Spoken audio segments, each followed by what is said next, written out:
আসসালামু আলাইকুম। আমি কৃষিবিদ ডক্টর মোহাম্মদ মুজাহিদুর রহমান। এই মুহূর্তে আমি আঞ্চলিক কৃষি গবেষণা কেন্দ্র BRI রংপুর থেকে বলছি। আজকে আমি যে বিষয়ে ঠিক কথা বলতে চাচ্ছিলাম যে আমের মুকুল বের হওয়ার আগে কিংবা মুকুল বের হওয়ার পর ফুল ফোটার আগে যে স্প্রেটা করা হয় এটি কেন জরুরি সেই বিষয়ে আপনাদের সামনে কিছু কথা বলবো। দেখুন, এখানে আমের মুকুলটা বের হচ্ছে, কিছু কিছু মুকুল বেশি আরও একটু বেশি বড় হয়ে গেছে, কিন্তু এখনও ফুল ফোটে নাই। এই অবস্থায় একটা স্প্রে খুব জরুরি। যে এখানে যে পাতাগুলো আছে, পাতাগুলো কিন্তু ইতিমধ্যে রোগাক্রান্ত হয়ে গেছে।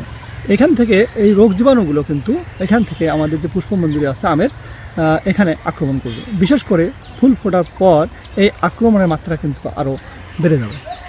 যেটা বলতেছিলাম যে ফুল ফোটার পর দেখুন খেয়াল করে দেখুন যে যখন ফুলটা ফুটে গেছে তখন কিন্তু অনেক ফুল কিন্তু নষ্ট হয়ে গেছে এবং এটা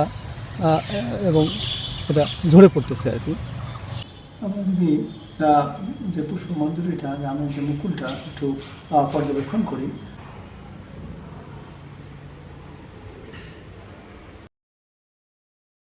আমরা যদি রোগাক্রান্ত একটা পুষ্পমঞ্জুরি পর্যবেক্ষণ করি অনুবীক্ষণ যন্ত্রের মাধ্যমে, তাহলে দেখব যে এর যে ফুলগুলি এটি নষ্ট হয়ে গেছে। শুধু তাই নয়, আমরা যদি এই যে পুষ্পমঞ্জুরি দণ্ডটাকে মাইক্রোস্কোপে পর্যবেক্ষণ করি, তাহলে দেখতে পাবো এখানে এই পুষ্পমঞ্জুরি দণ্ডটা যেটা আছে, এই দণ্ডর গায়েও কিন্তু কালো কালো দাগ। তার মানে এখানেও কিন্তু অলরেডি বিভিন্ন ধরনের ছত্রাকের আক্রমণ শুরু হয়ে গেছে। এখানে দেখতে পারেন যে ছোট্ট যে ফলটা কেবলমাত্র সেট হয়েছে, এটার সাইজ মাত্র 2 মিলিমিটার। এটাতে দেখুন অলরেডি কিন্তু এটি রোগাক্রান্ত হয়েছে, কালো কালো স্পট রয়েছে। একটি পেটি ডিশের উপরে, ভেতর টিস্যুর উপরে যখন আমরা এই আমের মুকুলগুলো কেটে বসালাম, তখন দেখুন তুলনামূলক সুস্থ ফুল মনে হচ্ছে। সেটি যখন আমরা স্টেরিও মাইক্রোস্কোপে পর্যবেক্ষণ করতেছিলাম, দেখুন সেই তুলনামূলক সুস্থ ফুলটিও কিন্তু ছত্রাকের আক্রমণের কারণে নষ্ট হয়ে গেছে। অপরদিকে যদি রোগাক্রান্ত পুষ্পমঞ্জুরির যে ফুলটা আমরা পর্যবেক্ষণ করি, তাহলে দেখা যাবে যে এটি আরও সম্পূর্ণভাবে নষ্ট হয়ে গেছে।